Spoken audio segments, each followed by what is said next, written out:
good friend of the show, Monica Perez. Hi guys, how are you doing? Hello, Take two is Monica. even better. Yeah. Yes, it's lovely. It's lovely to join you. It's very early for me, so don't expect my normal B minus level wit to deliver. I'm gonna have Yeah, to. we'll see what we get out of me today. This So, might because be a I'm little just coming off Yes. of a big infirm. So, Oh, poor thing. but I'm good now. I think I'm on the mend. So let's talk intellectual stuff though. I'm into it. Okay, Yeah. sounds good. So what I was saying before was that this book, I read this book Right. on the air and I chit chat about it. It's very fun. Make it, People enjoy it. yeah, Makers of the Modern Mind, yes. Yep, by Thomas Neal. And the idea is the idea is to have a Saturday story time. People listen when they're doing their laundry or whatever. That's the point of it. Right. But I've done a bunch of real schizo ones and they're great. They're really great. But I wanted to get something a little bit of a palate cleanser. But halfway through the first chapter, and it's like a 26 episode series, I realized the guy's hardcore Catholic. The whole thing's from a Catholic point of view. It's like Yeah. immediately starts bashing Luther, bashing Calvin. I'm like, and then just because I was already halfway through the first episode, I just read the whole thing. It was totally informative, and I can look past that stuff. I don't care what perspective. Well, I think he's right. Oh, okay, yeah. Well, it's not. He's not wrong in my opinion, but yeah. but basically, I don't mind. I just say this. I don't mind that you get somebody's POV when they're talking about the information either. Yeah. But Okay. Good. I think the whole point of I don't know, because it all depends on what one has personally read before. But I think both Scott and I jumped out at us that, wait, this guy is slapping back at Thomas Carlyle's Anglican version of this. See, this is why I need you guys, because I don't know anything. And he sent it to me, Scott, but I didn't realize that's what he sent me yesterday. It was too late. On Heroes and Hero Worship it basically goes through some great figures of all time. He goes right back to the Stone Age kind of thing, doesn't he? With the first, Odin. Right, and through.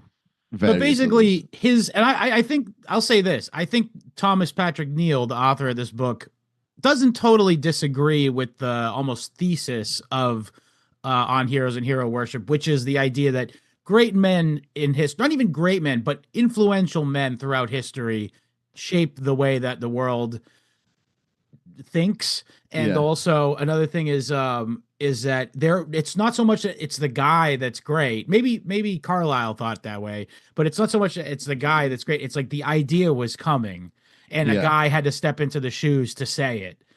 And I think which is what Neil says, isn't it? Agree on that. Yeah. I see there's aspects of Carlyle that I like, but having very recently read this Makers of the Modern Mind book, there's very little in it to cavil at that I can't think of anything in it that I thought, well, no, he's just taking a leap there based on his Catholic point of view. Obviously, he's selecting figures, and I don't think he's really shitting on them either. He's acknowledging that their time in history had come, and they stepped in to fill it. He points out their flaws, but he doesn't go like, he sucks, I hate him. Like, well, he does a little bit with Luther. He does say like he was, just self-hating, didn't, became a priest because he made a deal with God to save his life, and then he was kind of bitter about it. I felt, but I wanted to say what I really found interesting about that idea, like this is the time of that idea has come. In the conclusion, the last chapter, he said something I thought was interesting. That's part of the book, by the way. Yeah, it was great. And because I'm like, well, he leaves out the schizo part, like the powers that be wanted this, Darwin negates God. Of course, they're going to promote that. But what he said was not only are their ideas not necessarily original, as a matter of fact, they're probably not original. They're all in the zeitgeist. Everybody's ready. Powers that be want it. But it's the way they articulated it, synthesized it just so that people were able to use it. And I think that's an underrated quality in influencers. Yeah, and it's like, especially with the Darwin thing, that it's like a nice illustration of the dangers of popular science, as it were. In that, like, Darwin was just recycling some stuff that had been published years before. His grandfather. Yeah, his own grandfather. Yeah. His own grandfather. Don't panic. Have a biscuit, mate. I got the I'm drinking tea today, but I'm drinking Catitude. It's very early. I had to get up at 6 a.m. Yeah. for this, so We I appreciate it. One accidentally grabbed toxoplasmosis worm or two, Scott? What's up? One toxoplasmosis worm or two 2 in your cat for tea. me. Yeah. No meal is complete without cat fur, a cat litter. whiskers, Yeah. dander. I used to have long-haired dachshunds, and they have like that crimped hair on their ears. Hair, not fur. Well, yeah, it's like it looks like a 80s pop star with like crimped. Yeah. And Yes. and these blighted things, you get one of those crimped hairs in every meal that you ate. I don't know what you did. Ugh. Boy, it's easy to derail you guys. I always thought it was me. No. Well, I'm not batting at 100 right now. Me neither. We're just waiting till the magic mind kicks in. Yeah, that's right. They're not sponsoring, so don't say it. Oh, sorry. Oh my goodness. No. Ever again or just this episode? Not this episode, but I'll have to bug them. I'll have to bug the Romanian ladies who email me. They've got you on one line and Grant Amato on the other. I think so. I think so. Yeah.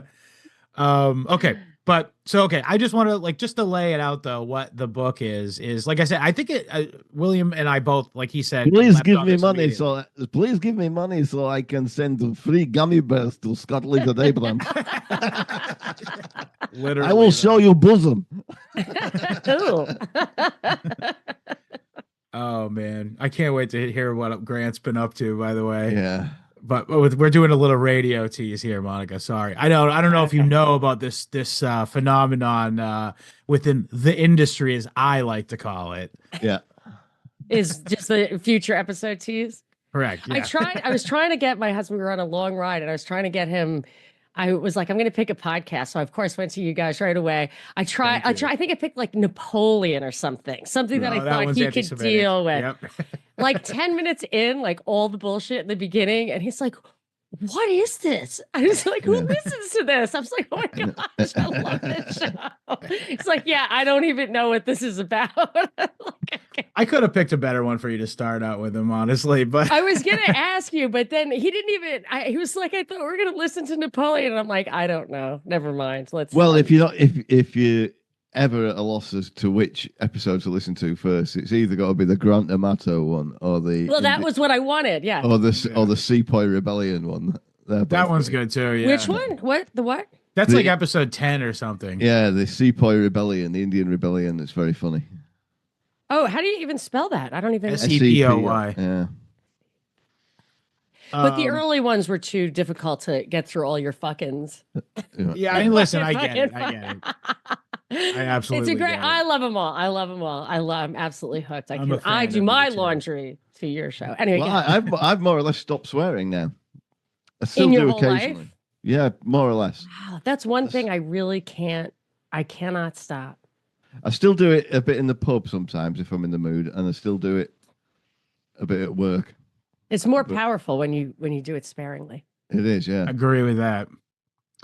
But anyway, so just to give a basic overview of what this book is, I think William and I definitely both he said it too, but also glommed onto this idea that it's sort of like a riff, not even an attack necessarily, a riff on Carlyle's On Heroes and Hero Worship, but it's a little bit more of like a negative one. I think that is fair to say.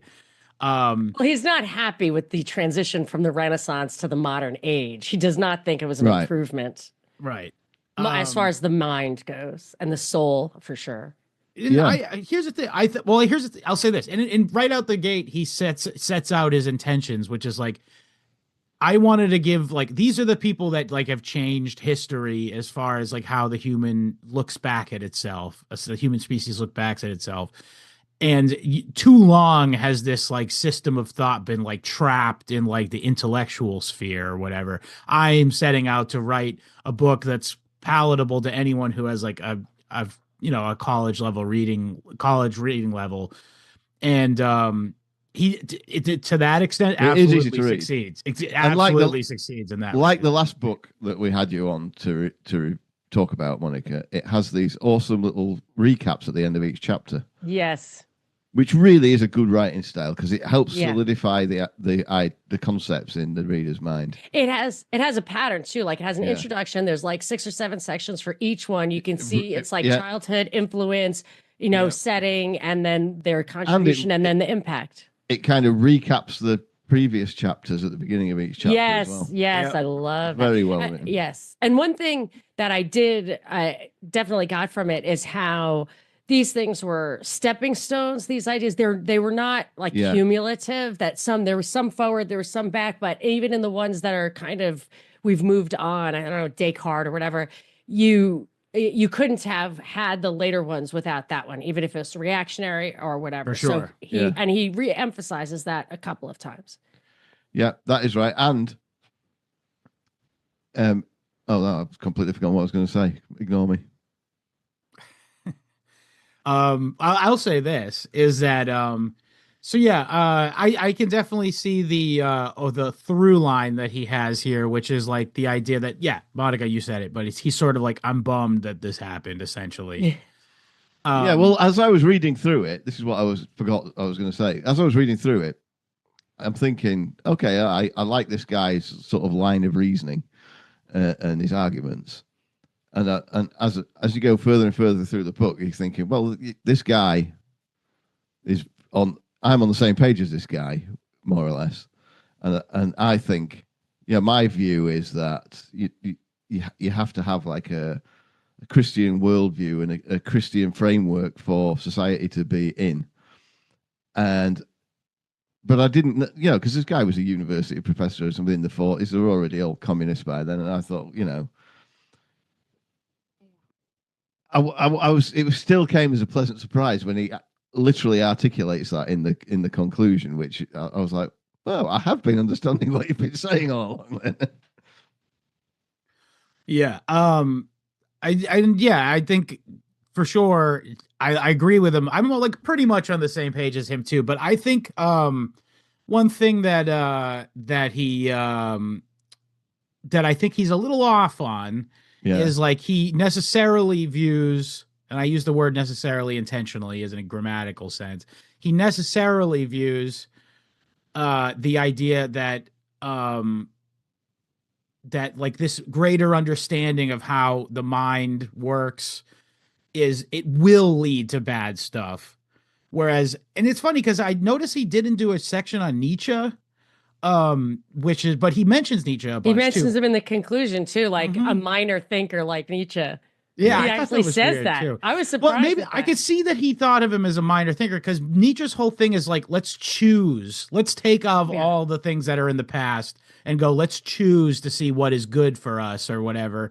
And I think like that's probably the coolest thing Nietzsche said, is that like this idea that it's like we can look back at an earlier. He had cringe shit to say. Don't get me wrong, but his whole thing is like let's take from the stuff that worked in the past and go, that's good. Let's take that. And that's what I think. I think this guy goes, it's all bad. Like we can't grow up. We should just go back to being medieval. Like, you know what I mean? Yeah. Which is also based in Red Pill, by the way. But just to come back on that. So Nietzsche's time hadn't come. He's like, I can see why he's not included in the book. I can too, yeah. Because it's like that idea of selecting what's the best from the past, postmodernism, has not really been. Its time hasn't come. People don't want it, do they? Well, they just took like the shitty implications of Nietzsche, like in order to be like, yes, we're gonna like break through our human shell. All like the bad stuff I don't want. Like, you know what I mean? It's like Descartes. This is, by the way, if like me, you're pretty much an ignoramus, it's well worth reading this book because this guy he's read so much stuff. He knows these 12 philosophers? Yeah. Or science, whatever they are. And he knows everything about them. He's read everything about them, everything. It's a privilege, all he did this for us. And all that. And he's condensed it into like a 250-page book or something. Yeah, 30 pages for each one. Is that right? Yeah. Yeah. Yeah. And it's great. I read his biography, his autobiography. It's like 1 page. And he said these were like everything he writes, he bases on lectures. He said he wants people to understand it. He writes for the reader, not for the writing. Yeah. And that's why he reminded us of Carlyle, because Carlyle didn't actually write anything. He just gave lectures and other people wrote it down. Similar. Yeah, that's what he's saying. Yeah. People worked it up from his lecture notes. Yeah. But he knows all this stuff, and you could never see. That's why I can't really critique any of it, because I could never know everything that he knows about any one of these guys. So I kind of like, it's a pot boiler, but you absolutely just have to trust him, because you're not able to, like, I could never dig into any of these and really get it, because plus he brings his philosophy and he brings his thinking, like his 30, 40, 50 years of this type of thought. Yeah. And the context and his point of view and history itself. So I mean, it does show like there's some value, at least if a professor's a guy like that, he's a great value to because he's literally doing the work for you. And AI wouldn't come up with that.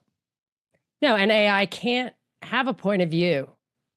No, then when you tell it, if you ask it a question and then you go, no, I don't agree with that, and tell it why. I go, oh yeah, well you're right about that. But so like, what was the point of asking you in the first place?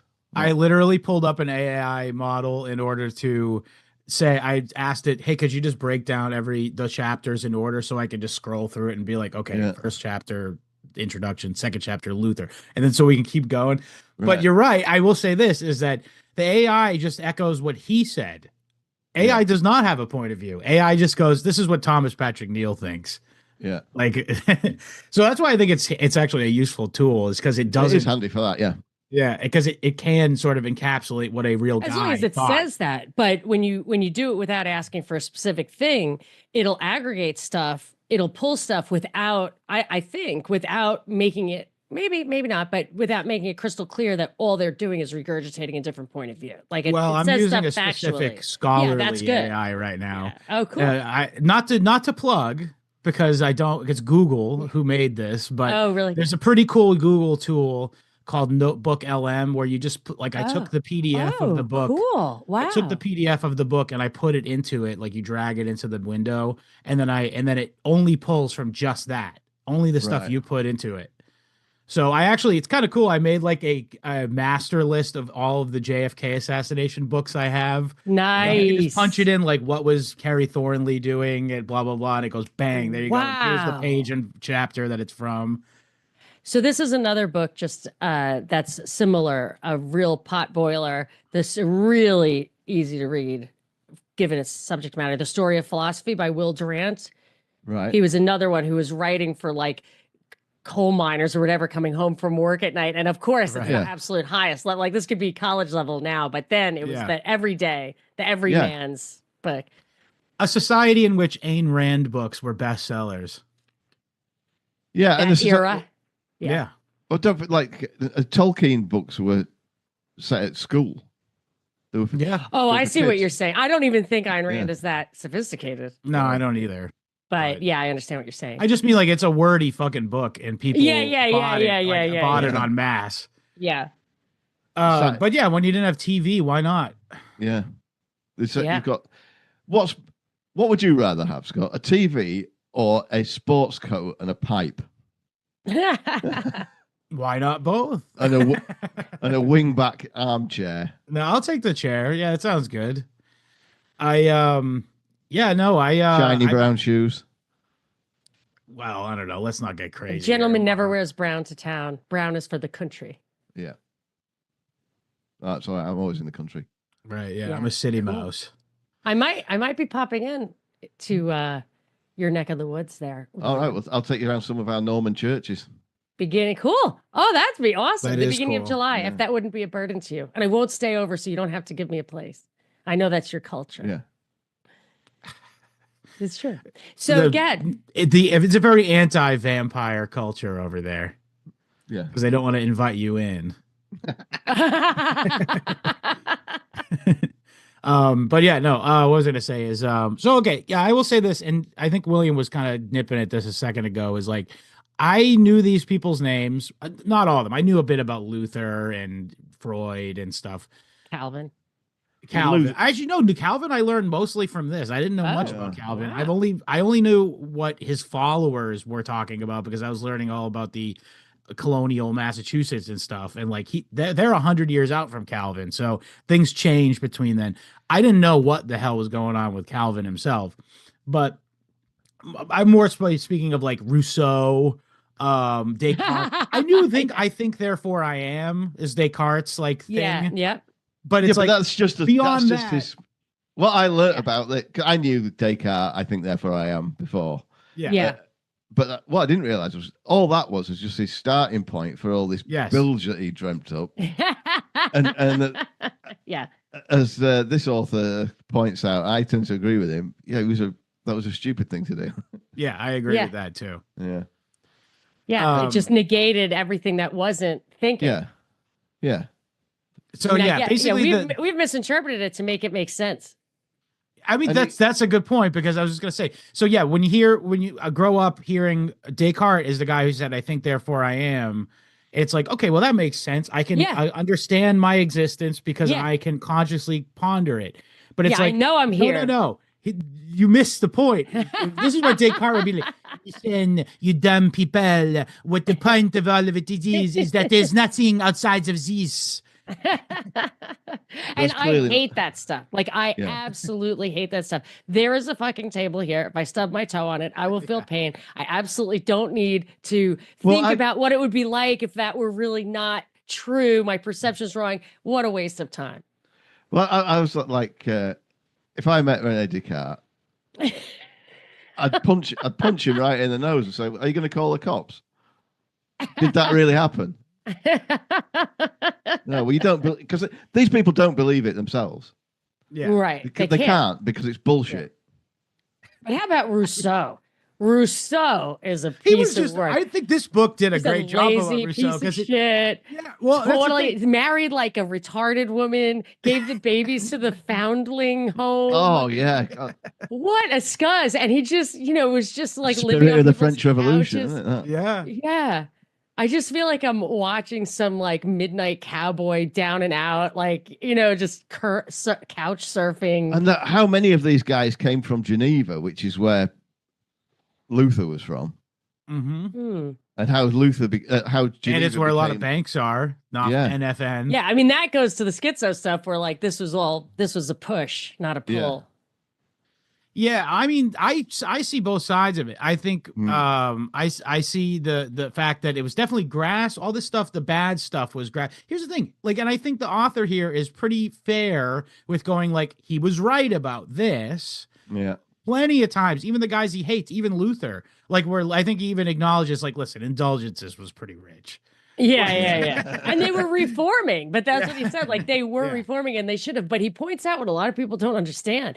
The wars of the Reformation and all the church and state stuff, that happened because of Luther. Like I've always felt that our sense of liberty and individualism and those rights were, maybe I'm completely wrong, but got the hunch that it was a function of there being competition for your loyalty, for your tithe versus tax.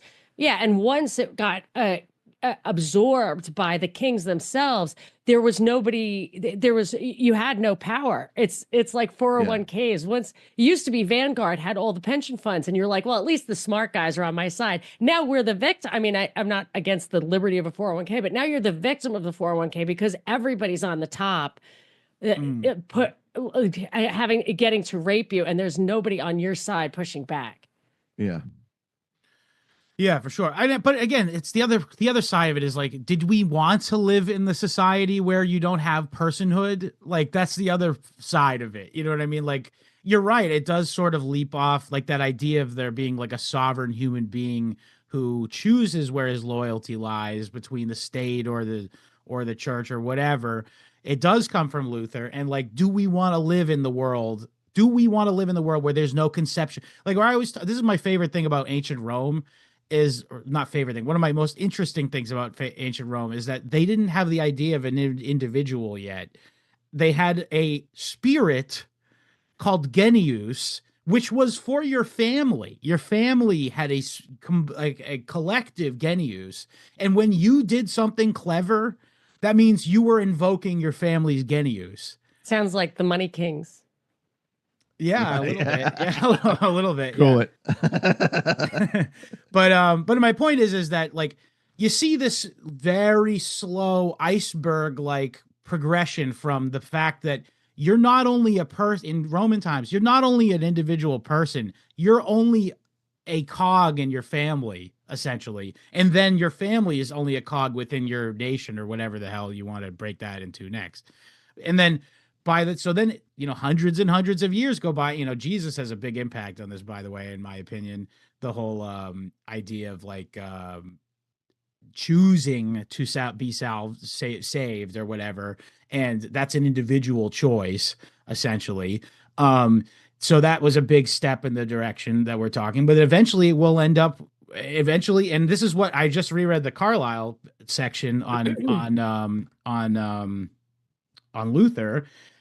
He was saying like, listen, like what was going on then wasn't cool. Everyone was like, not everyone, but a lot of people were unhappy with how things were. And then what followed, maybe he's making a ends justify the means argument. You can make that aspersion if you wanted or whatever, but he's like, we needed this step, as brutal as the mess of the Reformation Wars was. We needed that step in order to have people like the people that Thomas Patrick Neal doesn't hate so much, like Newton. Yeah, Newton, or like somebody. You needed all that stuff to get there, because otherwise, I don't know. Like I get that. I mean, very simplistically, I understand that the idea of empiricism and actual real science, which is not a religion, it's just an activity by which you can verify phenomena and separate it from side effects or whatever. Systematize phenomena. Yeah. Yes. Yeah. I think that's valid, and he does recognize that. But what are you saying? Are you saying that Luther, contributed to the idea of individualism? Because I'm kind of saying the opposite, but I'm happy to be corrected. Well, once you got absorbed into the nation state, then you're more of the gaius or whatever. I think, but I mean that's a matter. I mean, it's the thing is like, I don't know. It's kind of hard to say. I've never been back there to be fair, but I gotta say, like I just feel like that was where you find out. I mean, the things that came later, they wouldn't have happened though. Like, you know what I mean? There's things where like there wouldn't have been classical liberalism. Oh, yes, I understand what you're saying. Yeah, there wouldn't be like classical in China, liberalism. Yeah, they say that China, they never had exactly. Yeah. They never had a Reformation. Because they suppressed it on purpose. Yes, exactly. That's exactly what I'm trying to say. And they were smarter. So they could have done it. They have higher IQs. They could have done science. Oh, you don't think so? You don't believe that stuff? They can read that weird writing. Yeah, that's I can't. That'll expand your brain. Really? Some of it. But no, I was just gonna say I don't think the whole IQ thing, just who ends up on top, just seems phony baloney a lot of times. Okay, yeah. And actually, I've discovered that like I get score high on those standardized tests, but if I talk to people who are like good at directions or artistic or whatever, they're obviously functioning at a very high, much higher than I am. There's different kinds of intelligence. There really, really is, and really those tests are just like where is your cog? Yeah. And speaking specifically, and this is not me being racist against Chinese people, by the way, I genuinely mean this. I think they're cool, actually. And me and William went through a real phase of loving China for a minute. Wow. A few episodes. Well, you can understand why they're pissed. Absolutely. Yeah, absolutely. 100%. But they don't value human life the way that Westerners do. They just don't. Like, they have like a non-Christian yeah, exactly. And not just that, but like they just like yes, I kill their children like when they don't get the right gender, like, you know what I mean? Like, yeah. Like they don't have like a lot of people here kill their children. Yeah, true that. I mean, but they were taught a different cultural hegemony took over to make that happen. But I was just gonna say, but my point is that like, and by the way, a lot of people say this is like the Gerard like take, by the way, and but like the idea, like the entire Western morality is based around Jesus essentially, and that's good. Yeah. Well, they don't have it there. Yes. It's funny we should be talking about this because in Little Murdina's homeschool group, we've been doing ancient history, and it's a Christian group. Yeah. So Yeah. obviously, as you get to all this Roman Civil War and Cleopatra stuff, you're like, well, in the syllabus we're doing, it's like all this turmoil and strife was going on, and the state, the sort of effective state and imperial government and what have you had been invented, and it was getting a bit too big for its boots. It was causing trouble. So then God sent His only Son, Jesus Christ, into the world to redeem the world, and that sort of that's going back another stage before Luther, isn't it? Whereas Yeah. the state was kind of everything then, and then Christianity took over and completely changed the world. Yes. I've always interpreted that timing as being it was the first opportunity to reach the entire world.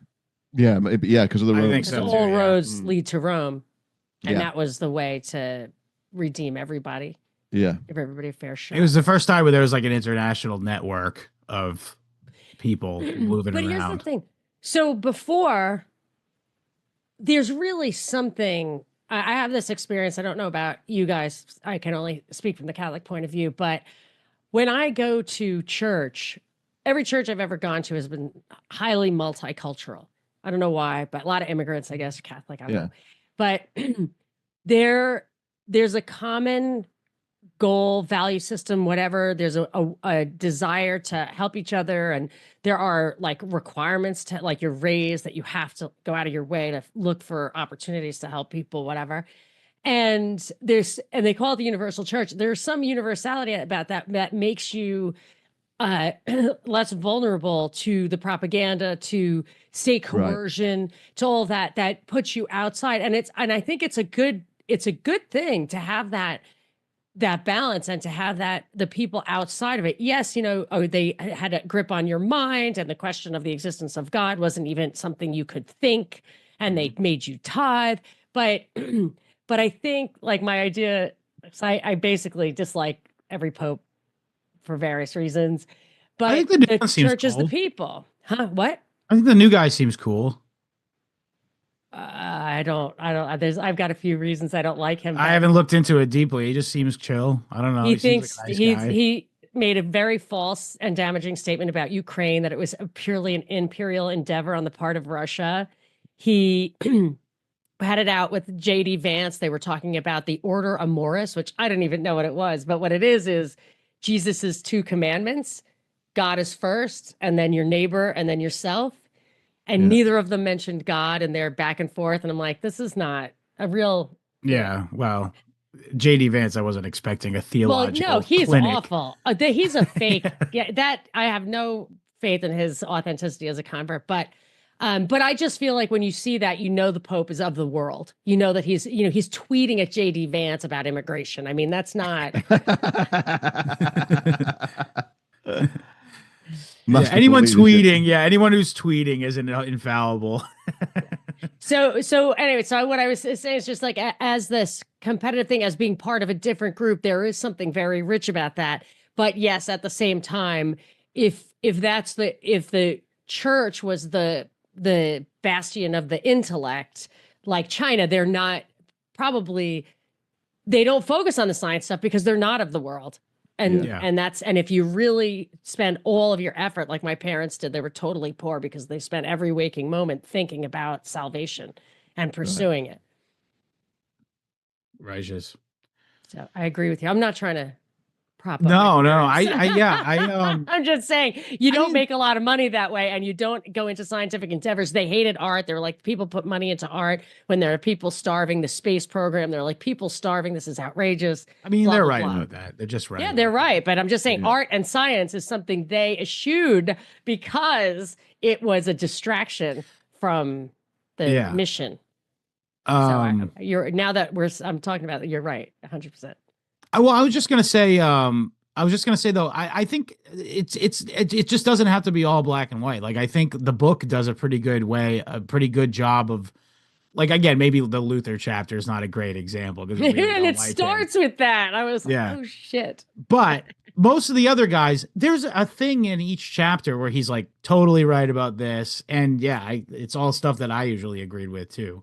Like maybe not Calvin either, but you know, again, like I get it's I worth didn't know anything about Calvin before, and I was I didn't shocked. either. I was Catholics shocked do by him not too. like Calvin. That's why probably the Yeah. only one I knew anything about. He was a I fan didn't even hombre, know he that was guy. French.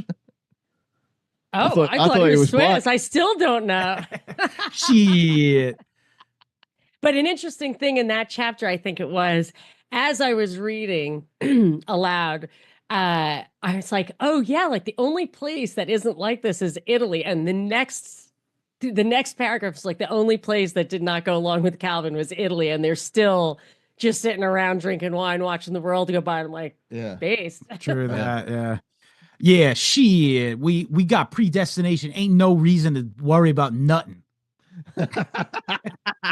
I hate that too. That's like the worst. By faith alone. Well, I think you were asking earlier, Monica, whether you think it's a push or a pull. But I think the thing is the people, whatever the real power in the world is, it does wait for these ideas to come along. I don't think it has to have like just made them up itself. It like gets behind things and corrupts things that are already coming. I think of it as like many are called, but few are chosen. Yeah, exactly. Yeah. So they'll gather around them everything. It's from that's not from, but it's consistent with the book Conjuring Hitler. I don't know if you guys read that or talked to Guido Preparata, but he talks about, it reminds me of that scene in Life of Brian, which really I shouldn't watch because it's so blasphemous, but where there's like a bunch of guys on the soapboxes saying a bunch of stuff like, stupid things that worship, whatever. That seems historically accurate, though. Probably. Isn't it? And one of them is Jesus, and and that, or Brian, and that arises, and they kind of say the same thing about Hitler. There's a lot of disgruntlement. There was the culture of there was the gay guy, politics of cultural despair, and they wanted the one who would not disrupt the money flows. Yeah. So they would destroy Germany, but not the money, which is exactly what happened. Maybe he backed into that idea. But anyway, so many were called basically, or many were there. And then you can just choose among the ones that look like they have the charisma is another thing that you look exactly. For. It's like Darwin's ideas were old. Yeah, they were his dads and the people before them. But and then also he's saying about we touched on the empirical method earlier on, empirical science, and yeah, sure, that's the theory of it. But even at it had sort of tendency to replace religion at its outset, and which is why the guys who were behind it were at pains to sort of espouse their Christian faith, to say no, it's not about this. Many of them, yeah. But regardless of that, it goes. It's what people do with it. It's like, look at the Piltdown Man. We did an episode on that. Yeah. And that came off Darwin publishes his thing. Straight away, people start finding stuff that fits in with Darwin, because to them, that's replacing their religion, whether they know it or not. Right. And so they're like basically faking relics. Yeah, that Tyler guy was like basically like, let's just take Darwin and apply it to the church. Basically, his entire like shtick basically was like, let's this is clearly such an all-encompassing theory. I mean, it's very in the same vein as Marx, by the way. Marx very much considered himself a contemporary of Darwin, and also was like, okay, we got the evolutionary concept down. Let's apply it to other things. So Marx being economics, and Teilhard de Chardin there, he was God, I guess. So his for those not familiar with the novel series Hyperion, Teilhard's entire system of thought was the idea that we're evolving ourselves into God someday in the undetermined future, which is like, what? Yeah. Like, what the hell are you talking about? It's weird. It's a weird thing. And he was excommunicated for it, for the record. Good. Well, there are other parallels. Don't the Mormons think you're going to a planet, and the transhumanists and upload your consciousness? So he has his place. Yeah, well, Yeah. the Mormon thing, the secret behind that is that it's all Freemason stuff. Well, all these things are. I mean, it sort of struck me while reading about. I knew a little bit about Luther and nothing about Calvin.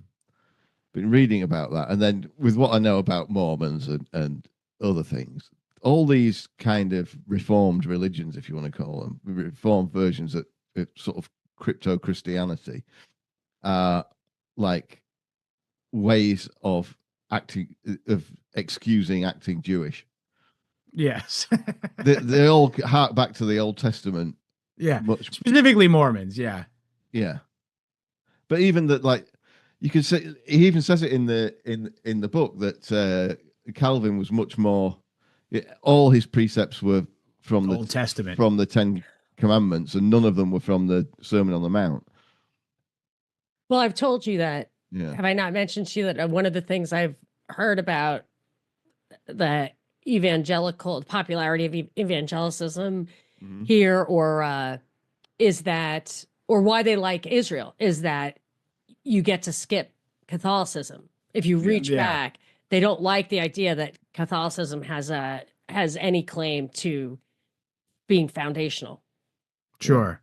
Yeah, that makes sense. And also, just like, here's the other thing, which I think is the reason why evangelicalism, or not evangelicalism, but like the idea that people want to reach, I don't want to dispersions, but my point is, I didn't mean to say that. I don't know what the right word is. I'll say this, is that I see why a lot of people go, ooh, Old Testament, I like that, because they act shitty in it. Yeah, they're assholes. There's certainly a like you. I like that. I'm going to take that. They're mean in it. They didn't get the whole picture yet. Yeah, but it amounts to saying, because the Catholic and Orthodoxy as well had done such a good job of Christianizing the whole world, more or less, that they had to fit this. You know, if somebody came up with a way of still convincing yourself that you're Christian whilst acting all Old Testamenty, then that suited the powers that be. And so they like, is it a push or a pull? Well, they find someone who's got a good argument for that, and they pull them. And people would be inclined. This is a thing, I think, and I know it. I'm really starting to turn into my parents, I guess, if I think this way, but that Catholicism has a lot of rules, and when you're young, you can't have premarital sex, you can't use birth control, you can't get a divorce. Like, these are things that are really hard to live with, especially in modern society. I mean, it's a back and forth. Like, these things have grown up together. It's impossible to live with because society has made it so, or whatever. Yeah. And I think it's really almost impossible for a young person. So you have to reject it.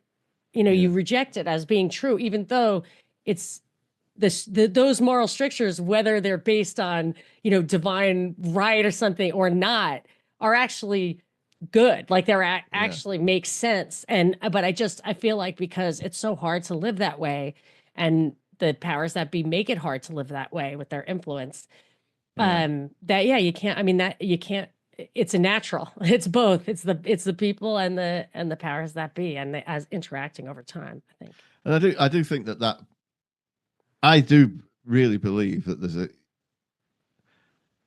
there's a global power, which, it isn't just Israel. I think Israel is like a forward tool. Operating base. Yeah, it's a tool, but it is international capital, is what it is. Yeah, it's banks, it's money, and he calls it absentee capitalism. Yeah, right. Yeah, so whatever that is, and it suits that for some people to blame it on Jews and some people to blame it on Freemasons and whatever. But these are all Jesuits, whatever. It's all like, you could get rid of those groups. It wouldn't make and while you've got usury being practiced and this consumerism and all that kind of crap. It doesn't make any difference because the money, it's the money power. Who used to call it the money power? Oh yeah. It's in no, it's in Secret Origins of World War One. Yeah. Yeah, I was gonna say, I remember that too distinctly. It's the money power, and that and it isn't money because we don't even have real money anymore, but they have. Yeah, they have it. Yeah. Yeah. But some evidence for this, because like I'm an easygoing kind of guy, but if somebody starts screwing me over, I get belligerent pretty quick, and I stay that way. And so here's my question: if everything isn't fake, how come? Okay, we're having this trade war with China. Say, China could just say, okay, the Chinese government could say no one's allowed to export anything for a month. The Western world would be finished. Yeah. Right. And that's all they have to do to win. Well, you know what all we'd have to do is to stop policing the Pacific with our Navy. Yeah. And all the Russians have to do to win is say, all right, we're not selling any oil for a month. Right. Yeah. Where that? So that's why we have a world government, because we're inextricable from each other. It's a de facto world government. Yeah. There's no way. If Russia was serious, if Russia had serious like imperial ambitions, they just go, okay, we're cutting the oil off for a month. Yeah, but that's the thing about Hitler. They don't. None of the stuff that we're seeing affects the money flows. And I don't want to interrupt you, but I had 2 comments on what you were saying. No, go ahead. I'll finish. Okay. So first of all, the thing about Israel, Netanyahu, I believe, lost 3 elections. So I was saying, like, he's being propped up from outside. Why? He must have a purpose. And then this whole thing happened. So he's the to me, scapegoat. that's or a tool, and he's highly compromised. Like, he's being, on trial and stuff. Like, this is your guy, but he's not the Israelis' guy. Like, I don't know how it works over there, but I know that they, to the extent I know a little bit about it. Yeah, somehow those elections, he was not winning them. Yeah. It's that they have a parliamentary system there that's like actually shifts around, as opposed to say Right. in UK or something, where like he's able to get the ultra orthodox guys on board because he's a hard ass against the Palestinians, essentially. And he can form a government, but they don't like him. That's the thing. They still he's a don't like him guy. because he's a liberal. And it is hard to say. No, he's not. He's a liberal in like the 1900s. Right. He's a libertine. Yeah, but that's why they keep putting him in, because he'll do the evil thing that the ultra orthodox guys want to do. But he's barely all of them. He's forming a government beyond. So the democratic process would make you think that one of the guys who got the majority would be forming the government, but they couldn't. When it got to that level, the higher level, the parliamentary level, those other guys had to concede to him, even though he was not the people's choice, because for probably the kind of political reasons you're talking about, he was the only one they would permit to form a government. But that is not, what are you going to do? It's not democratic. Oh, wow. I guess I could steal all the soda cans from I win the election. Prime Minister's office. But he didn't win the election. Anyway, so no, but somebody, hey, I win the election already, and still I get no respect. So I'm just saying, clearly, okay, so you're saying it's not an outside thing. It's that I think there is it's not outside or inside. I just think what's going to happen is he's been chosen to be the villain of the killing all the Palestinians thing. And he's happy to do it because he's a bad guy and he was on trial and he was getting pushed out. So yeah, he's your perfect guy. So yeah, maybe it's internal. It seems external to me. And then I have one more thing. So that's like asking, do the corporations run the government, or does the government run the corporations? Bingo. Yeah. It's both. Yeah. Yeah. It's a continuum, the corpo governmental continuum. So the other thing I was going to say is, when you were saying like they have money, we don't have money, they have money. I don't think people realize that Keynes, his concept of sticky wages, justified money printing, inflationary money printing, so that they could absorb, big T, like whoever, has the lead on the Federal Reserve, asset holders, or the corporations, the asset holders, money guys, whatever, so that they could absorb absolutely all of the productivity of labor improvements by inflating your wages away. And that happened to me once. I had a cleaning lady who, like, I don't, for some reason, I agreed to an exorbitant wage. And I was like, oh, I'll just wait until it's not exorbitant anymore, because inflation will catch up. I don't have to say I can't. I didn't have to fire or anything. No, she quit. She kept asking for raises. I was like, Right. what the hell? Because she was savvy, but Yeah. most people don't realize that the socialists, whatever, that the point of Keynesianism is to make sure that people don't have money. They don't Yeah. have, Yeah. they don't enjoy any of the gains of the productivity of labor. Yes, I agree with that. I was going to say, oh yeah, so let's just get through a couple of these thinkers here. So, and we can discuss how they reflect on today's so we sort of talked about Calvin, and that stuff's dark anyway. First of all, we talk a little bit to Descartes, but Locke. Okay, so Locke was really interesting to me. It takes place in the time period that I'm most interested in. Yeah, my favorite time period. Yeah. So I think what I really like about this book's treatment of him is the fact that he, first of all, highlights the things that he was right and correct about, which is like the idea that like the human individual sovereignty is like an important value that should be upheld by the society or whatever. But also he goes, hey, but at the end of the day, he didn't believe it either, because he was just trying to justify what was going Glorious on. Revolution. Right? Yes. Yes, but it was great. It had the separation of powers. It had consent of the government. There was two or three things that he established that were definitely based. Yeah. Let me see. Yeah. I've got Sure. it written down. And also, I think the Glorious also- Revolution is what saved New England, not for nothing. Just saying, by the way. It was going to be gonzo otherwise. They're going to have to move all back to England, basically. But the fact that the Protestants took over was mucho good for Because them. what, they were going to stop supplying them? Well, it had to do How with could you make them move back? well, it was a fiscal thing, where basically they were like the if I recall, oh, I remember what it was. It was that they put in the previous king, the Catholic king, actually had put in a like brutal military style cronyist dictator over all of America, basically, from New England all the way down to Virginia, and the Massachusetts guys were like, we can't do this, dude. We're gonna go back. We're gonna have to go somewhere else. We're gonna have to become French or something. That's the Spanish style of colonialism, I think, Yeah. where they made counties. I bet, yeah. But what's it called? So then they were like, we gotta figure something out with this. And so they went, and then they ended up having the Glorious Revolution, which I guess turned out okay for everybody, didn't it? Like, Yeah, except for what it led it. to. It's like the next sort of English guy on the list is of politically. Bentham, yeah. What Yeah. a bell end. Before Yeah, we they get to that, suck. can yeah. I Let's just talk more about Locke. illuminate or enumerate the three things that he contributed to the Please. So contract theory, government created by people to perform tasks, and which is a kind of like social contract thing, I guess. Except it's not true. It is not true. No, absolutely. just- It was yeah. government was created by, I think the earliest writing was tax documents, Yeah. like what you owe in the Egypt or whatever, the Mesopotamia or whatever it was.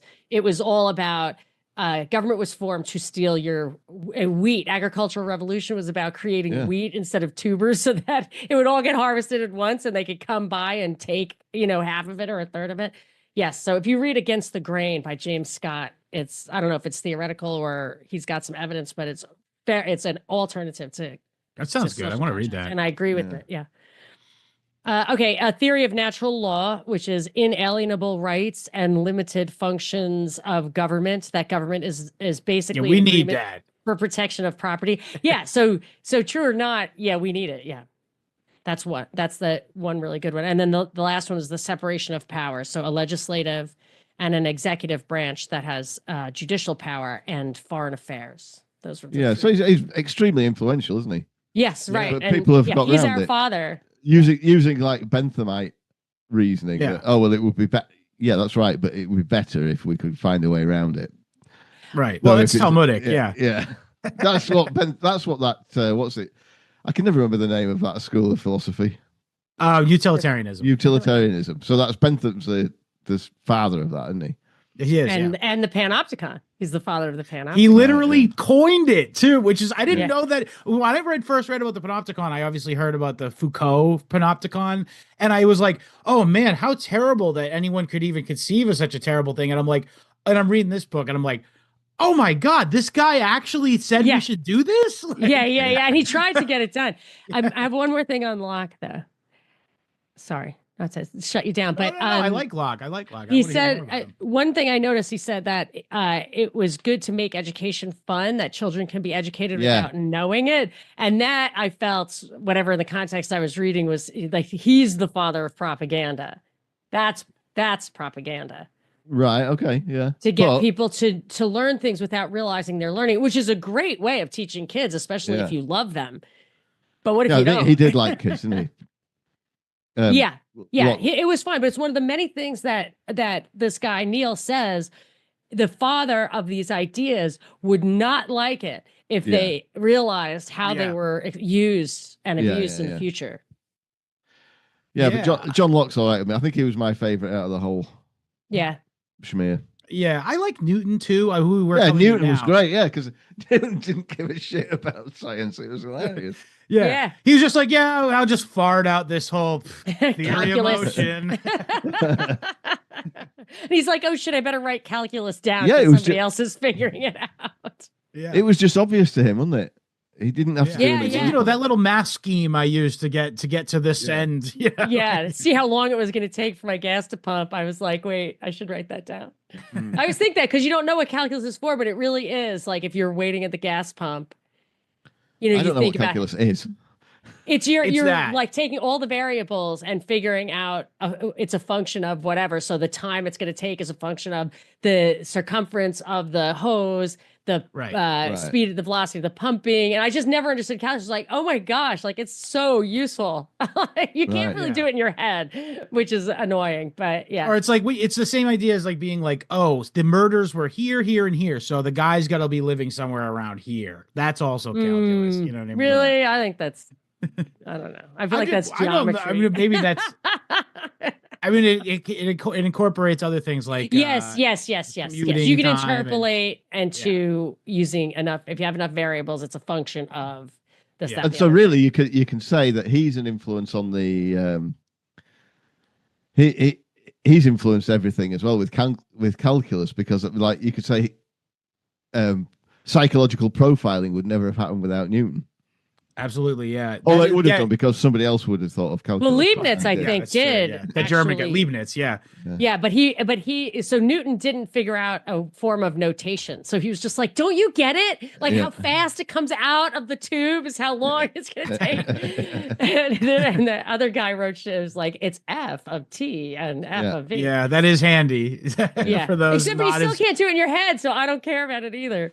yeah. Well, Newton could, so he thought he's like, "What are you Exactly. stupid? Yeah. That's You fucking stupid? You can't that's do it." yeah, that's what William is saying, that he just intuited all this stuff. Yeah, he spent most of his life just doing what he was really Theology. what he worked on was Theology and alchemy, I thought. biblical timeline, wasn't it? It was like figuring out the Yeah, historical incredibly base. Just gotta say, that is an biblical incredibly it base was way to biblical spend your time. chronology. Yeah, Yes.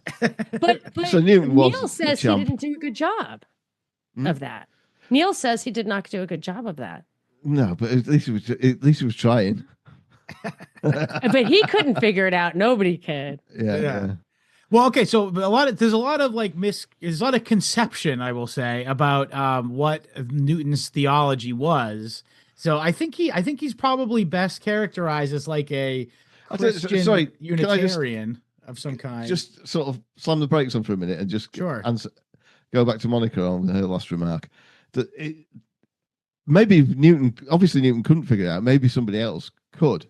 I think we do all have gifts which we're born with, which are given by God. Just an example of this, my daughter, little Emerdina, she can read, and she could read things. I mean, yeah, she got taught to read, but she could read things that she'd never been taught to read. She could read like advertising signs and stuff way before she went to school and all that, so with long words on. She could just read them, and she can read music Wow. more easily than. I mean, she's been taught that as well, but she's got Right, an, but an I aptitude for can't that. figure that. Yeah. But she hates doing. I mean, she can't. She's getting the hang of it now, but she hates doing maths. So it's like similar everybody's skill got- set to me, I have to say. Yeah, yeah. The opposite of me. Right. Really, yeah. All I can hate do is math. I It's all I can do. So yeah, that's interesting. And I think I was thinking about Newton, like, could you give him an autopsy and know that? Like, could Yeah, I you, doubt. No, I is don't it think you can. No, really because there is such a thing as a soul, isn't there? physiognomical? No, Yeah. of course it isn't. It's God given, isn't it? It's something supernatural. I think there is something supernatural in all of us. I think in denying the supernatural, that is what we're denying ourselves, and that's why we've ended up in this Ted Kaczynski's worst nightmare situation. Is because people don't even admit that there's anything divine about themselves. And Sure. that's in part the point of this book. But what you're Yeah. talking about also is the talents, the parable of the talents. Like, you need Yeah. to, everybody needs to contribute something. And that's why the idea of equality is Yeah. so abused. It's Because caustic. you don't want everybody going to college. We're not all equal in that way. It's a complete waste. And then people are miserable. They call it, I think Thomas Sowell wrote about it. Like, if you over promote someone outside of their, you know, it's like the Peter principle or whatever, outside of their realm of competence, all of a sudden, instead of being a star, they're a failure. Yeah. You really, so the idea of equality, you must understand that, yeah, you plug in where you plug in, and it should be dignified and Yeah. satisfying, and you know, you should be able to save your soul and all that, but you don't have to look the same from the outside. No, I agree. But yeah, so the theology thing though. So I think it's also interesting that like Newton had like this massive impact on like what would be, this is probably a bad thing probably, but but like he had this massive impact on like the what would become, so this is the thing, so the Bentham is next, he's not next, Rousseau is next, but Bentham is good question. Yeah, we can pause real quick. Yeah. Let's pause. Okay. Yeah, we're working on both ends. Okay, cool. Where were we? You were just about to talk about Bentham. Oh, right. So I was gonna say, so this, we ended up the Newtonianism is possibly the downside of Newton, is that he had this sort of like or is it Newton really who led to this, but like this idea that usefulness is like good, or is that, where's that Locke? Well, the Usefulness is good, but utilitarianism. that's what I mean. Like the idea that you should be working towards something all the time, and that's Well, common sense. No, Locke was that you can disagree with your neighbor and still live in peace. Yeah. right. Based. Yes. That might have been Bentham. Okay, The so utilitarians. fair enough. Okay, so, but yeah, so the idea that like it's godly, I guess, you know, you could even really trace that back to like Calvin almost. It's like godly to be efficient or something. Yeah. Line go up. Yeah. Oh, smile. I mean, that's where it Well, ended that's up how being, you yeah. get like Nazis and shit. That's what he was saying. He did say that about somebody. You would. We've all been showing our mugs off today. There you go. Nice. Who's that lady holding your daughter? So this says actually no, these are all leading to Nazism apparently. Like, I have all these notes, but I anyway. don't know that. I mean, it doesn't seem very. Well, never mind. I'm not going to go down that road. All right. I don't think Anyway, they care that much about efficiency if they're doing something that they've been alleged to have done. yes. Oh, the Hamantashen. Yeah. So doesn't seem very efficient. Yeah, I mean, Bentham's utilitarians is the closest. Okay, fair. I'm sorry for getting off track there, but yeah. really, So, this is from your little aside there, Scott. This is the thing with Yes. utilitarianism, is that it is, if you could prove to a utilitarianism that it would be just like as if you could prove Your to Tom Woods libertarian that shot, having, the shot you take at libertarians. yeah, if you could prove that Trans Olympics made line go up, then yeah. Tom Woods would be against it. But probably that old New York Jew guy wouldn't be. What's his name? Rothbard would No, probably. not Rothbard, the one that's still alive now. Oh, Gene Epstein. Yeah. Gene Epstein, right? Yeah. But all these utilitarian ideas, just like libertarian ideas, get just like cherry picked by people to fit into their own prejudices. So, from the Nazi point of view, then that Hamantashen system was they would dress it up in the costume of efficiency because because they were pretending to be utilitarian. I just suppose. These utilitarians are promoting all kinds of stuff which is manifestly not utilitarian, but they say it is because it just fits their prejudices, like mass immigration, for instance, or whatever. Right. I saw a pretty good meme to that end specifically. They were like, oh, they used to make the argument that like you would need to get mass immigration to pay for your pension, old white people. But now it's like, oh, we're gonna have to cut into the pensions in order to help fund for the welfare that's needed for the recent arrivals and stuff. And it's like, oh, very utilitarian. I see here. Exactly. Yeah. I mean, the Benthamites have completely taken over their legacy on British government is absolutely manifest. It's usurped Locke. Yeah, I think you're right about that. Yeah, because they have this sort of slogan of evidence-based policy, and of course the comeback to that is, well, what you get is policy-based evidence. Right. Yes, of course. Yeah, the tail's wagging the dog. Yeah. Yeah, and so okay. By the way, everyone's even people who are opposed to this stuff, to this evidence-based policy, they still aren't opposed to the idea of evidence-based policy. Of course, yeah. That's the influence of. Like, if you could prove that it was better, like with a reasonable amount of skepticism towards what ends were being reached.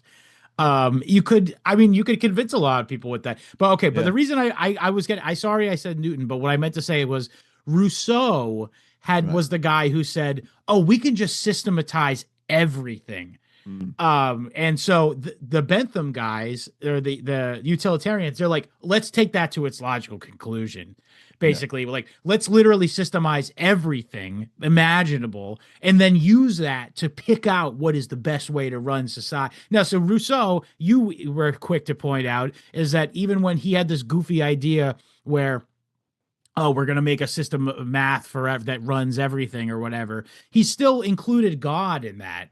Like, he was like, okay, we're going to systematize God, which, again, I'm not my cup of tea per se, but at least he was thinking about it. Yeah. Whereas these guys are like, let's systematize God out of the picture. Like, well, it's like Monica says, and the author, I can't remember his name. Thomas Neil. Neil, yeah. Fake Neil. Real Neil. he I mean, he acknowledges that, doesn't he? That a lot of these guys wouldn't like what's been done with their ideas.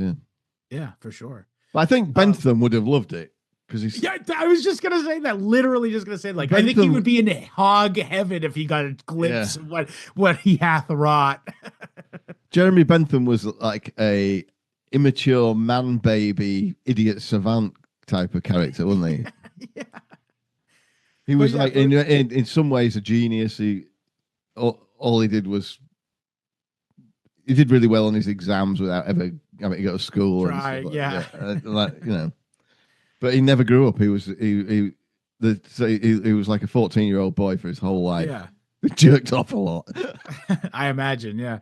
No, I was gonna say this is also probably the best, greatest amount of good for the greatest number of people.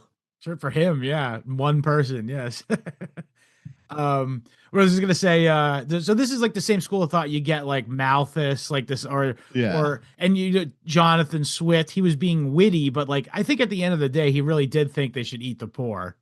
Yeah, he was definitely of that school of thought where it's like, yeah, we got all these poor people. Well, this is where that idea of social, now we call it social Darwinism, but it's an idea that these guys came up with. They didn't have the Darwin to put the name on it, but they were like, okay, we should just let the poor starve to death. therefore all the best people will rise to the top, ergo we'll have a better, stronger society. And it's like, Oh, that's another thing I didn't know. I knew about Malthus, but I didn't realize the guy was a blasted Church of England clergyman.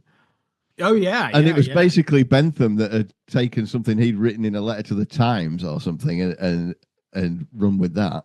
Sure. I mean, but this just proves Neil's point that how crazy things will spin out once Yeah. you become untethered Yeah. from God. Well, while you were gone, Monica, sorry, but Oh, you covered that already? No, no, no. I Sorry, was just have going a to say kid emergency. It's all I'm good. sorry. Well, I was going to say I was stupidly when we came back from the moment break there.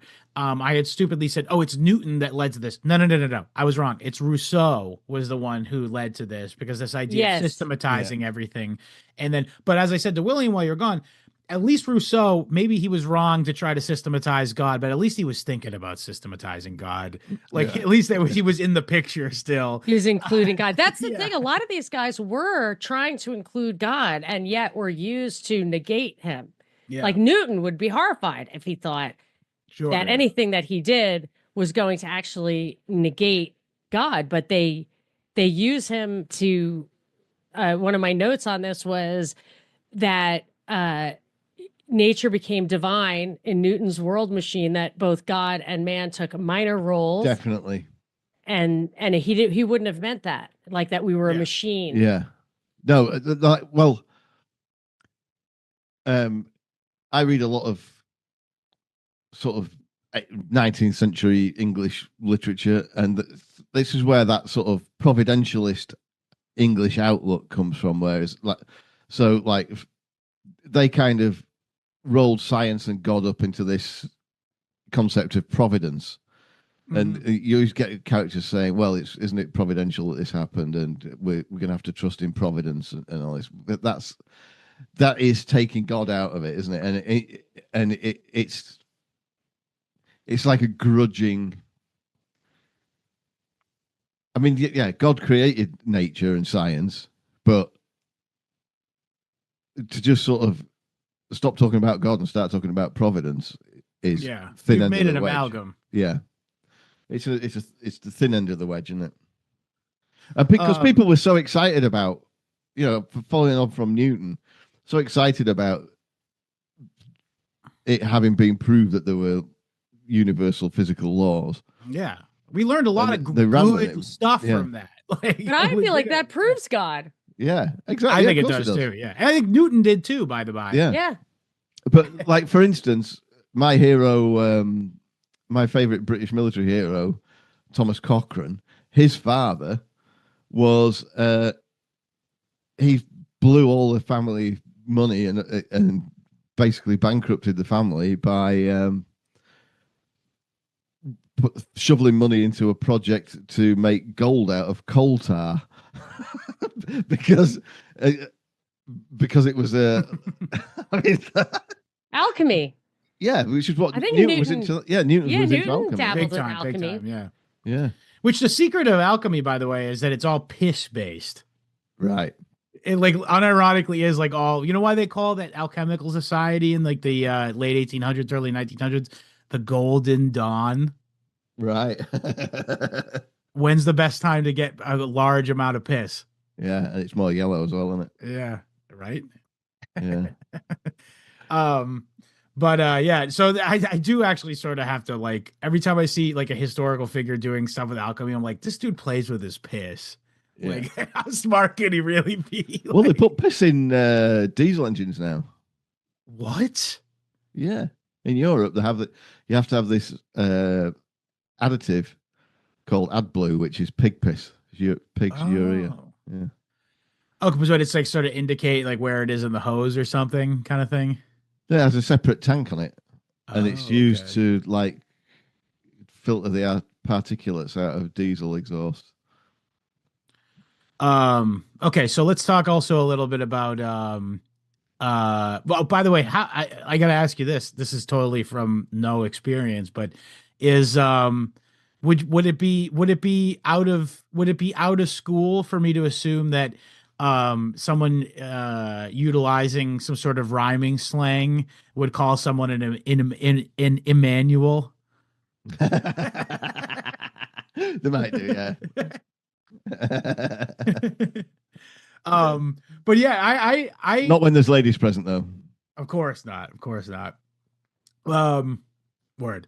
I was just gonna say, so Kant. So that's the thing. I went long time ago. A listener of ours from Australia, I hope he still listens, commented to me that William's outlook on the world is very Kantian. And Right. as I've learned more and more about him, I can't like totally disagree with it because like where else could the mind, besides the shared outlook of Immanuel Kant and William from England, where else could you get um there's nothing wrong with necrophilia? Where could you else get libertarian bee ethics? Yeah. Where else could you get that sort of stuff other than from William Kant over here? I didn't say, well, yeah. I, yeah. Those are kind of entertainment I know, theories. I know. But it's a Kantian exercise thought experiment, is right. it not? Wasn't Kant one of the ones where his time had not come until after he was gone? I think Yeah, I that's think so, true. yeah. Yeah. And it says, into after Kant comes intellectual agnosticism and moral subjectivism. There you go. Right, Yeah. yeah. You can't know the stars above, but you can know the morality within. Right. So the idea being one of his key things is like the what do you call it? The moral is it the moral imperative or the Yeah. something imperative? And the my big critique of libertarianism really is it's too Kantian. Because again, this is what William was saying before line go up, where it's like, well, if you know, the idea of the NAP, the non-aggression principle, is incredibly Kantian. This idea that it's like, well, I can do whatever I want as long as I don't literally steal stuff from you. I'm actually a good person. Like, Yeah. and it's like, it's not really how society works. Like, and if everybody's doing bad stuff that doesn't affect other people, it's a worse society. Yeah, that is true. If people, you hurt yourself all the time and everyone does it, and you technically not hurting other people, and you're therefore living a purely libertarian ethos, but you also life sucks. I Oh, have a note in here that there's a I wasp. think oh yikes. Excuse Life me. does suck. I'll mute See, there's myself. two in I'll the take room. my time. Do cute. Nice. That's good. I have here, do what thou wilt is the whole of the law may have arisen from Kant. I agree. Yeah, this is the morality that made prohibition seem like a noble experiment. And but he But said, he don't would he would hackle at Haggle- that haggle at probably. Yeah. Yeah, well, he was saying this is what it was like hard for me to get my mind around. Don't be good for God's sake. Be good because it is the right thing to do. And I Yeah. absolutely hate that. I think that's the foundation of secular humanism, and I think it does not work at all. And I use this example all the time. Mother Teresa, one of the things she has this little her own little beatitudes, I would call them. One of them is like listen to the drunks. I mean, Okay. who doesn't feel totally justified in not listening to a fucking drunk? Like, fuck you. Yeah. You did this to yourself. You're incredibly boring. You smell. I got better things to do. And it's a really interesting thing. And you couldn't do that if you're a secular humanist because what are you doing it for? This person doesn't deserve it. And I would say no one deserves it. So you're never going to do good for good's sake because how do you even define that? And it's hard to do good for that in a vacuum to take one good your own and give it to somebody else without a higher purpose, specifically Sure. God, who was watching and giving you credit for it, because I think that's consistent with human nature. Yeah. So I And think also that he's- worth mentioning too, to that end, is with Kant, his whole thing was like the government. The government is like probably like your source of morality, essentially. And I think he probably drew on the fact that these kings were in his mind, because as it was for all the people of the time, were like, oh yeah, God picked that guy to be the Yeah. king, essentially. So therefore, God wouldn't make a bad decision about that. Ergo, everything that guy does has a certain sheen of morality. Ergo, you should listen to him. Yeah. I like Dominic Scarcella's clap back to that one. Yeah, which was Well, if God's the one who gives out the kingdoms, how come the devil was able to offer them all to Jesus? Good point. true. Yeah. Great point. One of the things of Kant, if I understood it correctly, that I hate is that he's this guy. Neil says it over and over again. I think he separates perception from understanding, and I think that is the foundation of our being fooled easily, being able to lie to ourselves. I think it's how psychology and sociology are used to say, okay, you think people have incentive to steal from welfare so that they can lay around and eat bonbons and not go to work. But because of I can vouch psychology, for that. yeah, it is what happens. But because of psychology, what you don't understand is their incentive is to have dignity, and they would work if they could. I think Yeah. psychology and sociology are a way to tell you that there are forces at work that you cannot perceive, Yeah. and Yes. therefore you can't understand them. And I just think that's the foundation of all the self-lying bullshit that leads us to pretend like we're voting for things out of the goodness of our heart, when in reality it's our self-interest. Crime comes to mind, where it's like you don't understand why they kill each Yes. other at such high rates. It's because they don't Yeah. have fucking. It's a food desert. They don't It's have- like, okay, Yeah, they don't have They these don't things like that- that food. They don't like it. They don't want Yeah. to eat food from Whole Foods. They want to eat cheap Yeah. hot Cheetos. Yeah, they don't have, their shoes don't have enough I dignity. got into Their the biggest argument with my iPhones. mom the other day because she was saying like, "Oh, food deserts." I'm like, "There's no such thing as a food There's desert. absolutely not. Yeah. Capitalism exists." No. And this is the one area of capitalism that's kind of not messed with by the government, is that where certain food things, they end up where they're supposed to be. Absolutely. You can't keep them down. They're like weeds. They're every eat. Yeah, and I mean, in my neighborhood, which is totally burnt out, like the only thing standing are 3 incredibly cheap Mexican restaurants. Right. Like There just you go. cheap as dirt. And my husband wouldn't even go. I'm like, this is the best. He's like, this is not the best. But it's everywhere. They came back just to feed the workers up here. Yeah. But yeah, you cannot keep it down. They'll bring it to you. There are food trucks everywhere. Yeah, there's no food desert. If there was a food desert, there would be a food truck there. But that's what I mean. So you could have a conversation with a totally rational person, Yeah. to explain, where you're trying to explain, like, listen, I'm not advocating for any policy. I'm just saying that there's reasons why that certain demographics have higher instances of different activities. Yeah, that's why I live in a grape soda desert. There's no grape soda near you. That's No. a shame. That's good for you. It's like California has banned menthol cigarettes. Did I tell you that? It's So banned is- here too. Yeah. All which are of Europe great. as well. Yeah. And they're gonna All of Europe. What's Yeah. the reason for Europe? Here it's because it's the preferred cigarette of Black people, I think, and they feel like it encourages them to smoke, and you need to take better care of them. They think it's like flavored cigarettes Oh, okay. like Yeah. for people who don't really like kids. cigarettes. Yeah. Yeah. So- Okay. So everything's being banned to protect people from themselves themselves, to do it, but not like whatever NutraSweet. Yeah, but Yeah. my I hate to anyone say, I turn- think that's a dated reference. Unfortunately, NutraSweet. NutraSweet. Yeah. anyone It's like 95% of all FDA complaints are headaches from NutraSweet, but okay. Interesting. I don't know. Well, I don't eat it. Pre-COVID. Yeah. Pre-COVID.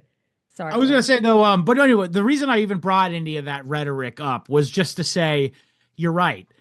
Kant is the guy who goes, "Yeah, Leah, listen, I know you know that this is true, Yeah. but it's not the way you think it is." You know? Yeah, Like, you're wrong. And yes, and a lot of these guys have this thing where they're acting like there is this objective truth that is innate, that you Yeah. know from within. And the reality is they are all creating pure subjectivism, their objective truth being simply what they think, or in Rousseau's case, what he feels. Like I think Descartes would say what he thinks. yeah. And they're negating any kind of objectivism, but their argument is like the people the will of the people, the will of the state. That's Rousseau's thing. Like the whole will of the state is therefore is valid because it is a reflection of the common will, and you can't deviate from that because we're all of the body of nothing, like of each other. Yeah, but I think even Rousseau acknowledged that was kind of impossible. He said, "Well, it's not my job to implement it." He wasn't saying that it had already been implemented. He was saying that's what it ought to be. Yeah. And wasn't he the one who wrote things that are exact opposite of himself later? Yeah. Yes. He had a detrimental impact on Thomas Jefferson, in my humble opinion. Yeah. Really? This idea that Thomas Jefferson is why this country sucks, actually. Everyone sucks his dick. Yeah. But the idea that the fact that, first of all, he's a hypocrite. We talk about this all the time, and the fact that he literally was like, "Oh, I'm Mr. I hate the government," and then all of a sudden Aaron Burr tries to Marbury v. Madison. Yeah, but Aaron Burr tries to just to go chill in another part of America, and he's like, "Get them! We need to create a federal police force, essentially, to stop him from doing that." And put him through a kangaroo court and executed him as well. Yeah. But what's it called? In this book about Patrick Henry, I believe it is this book.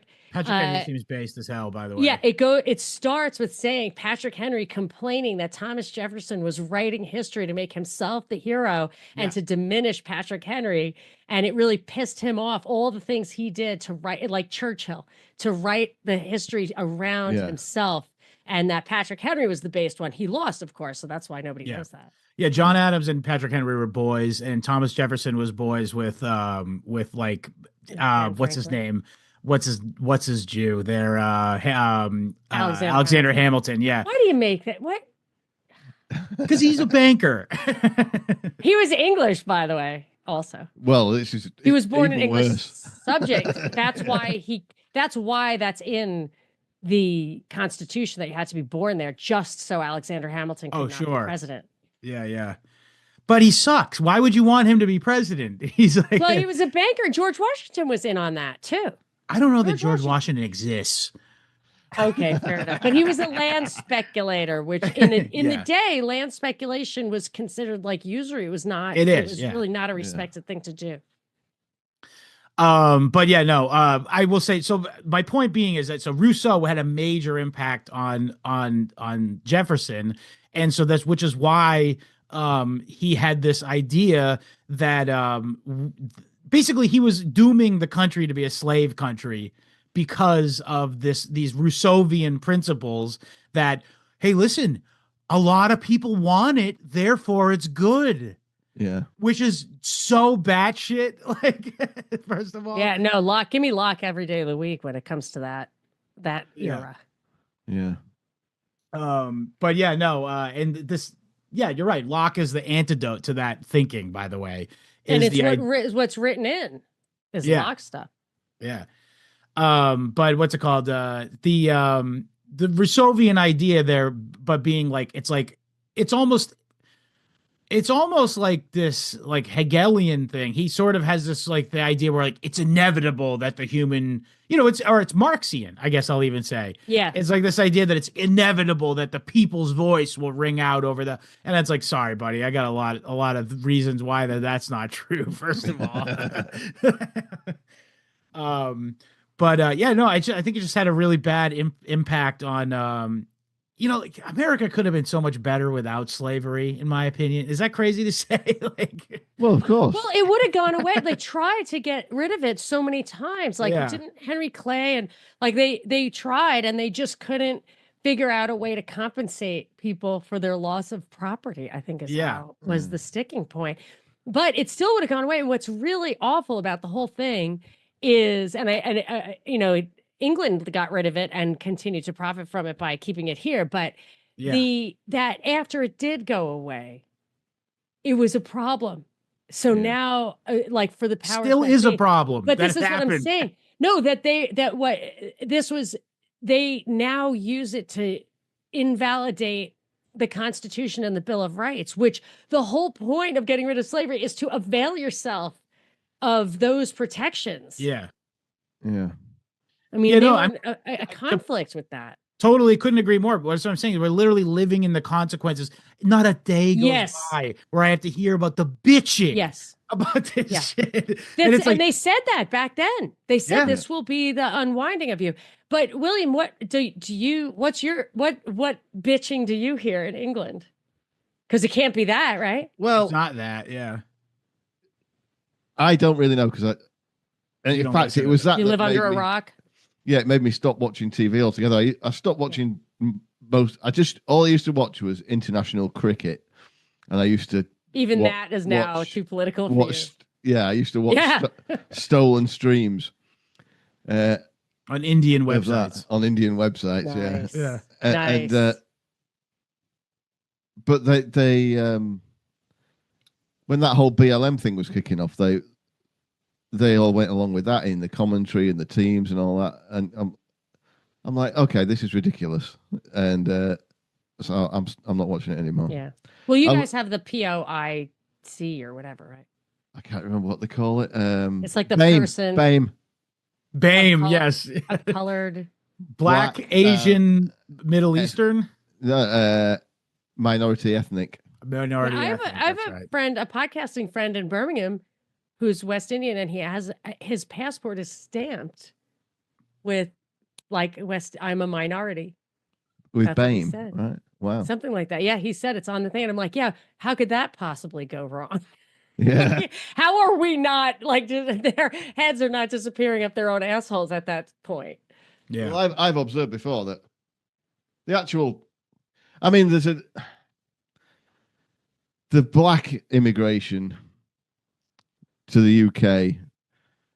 I mean, I guess in some places it's a big problem, but I don't think it's so much as an immigration problem as a welfare problem, really. But where it is a problem, but sort of up north where I live, you've got a fairly small West Indian diaspora who will do things like have a job, like doing a blue collar job and making enough money to support the family and going to church and stuff like that. And they're all right, obviously. And then Yeah. you've got this later wave, and still continuing wave of African, Nigerian mainly, I think, migrants, and they're either or both, by and large, very hard working and well educated, but they're not like I've said on the show before. Your West Indian guy in Yorkshire, your West Indian lorry driver in Yorkshire, which is a rare bird, by the way, because there aren't many of them,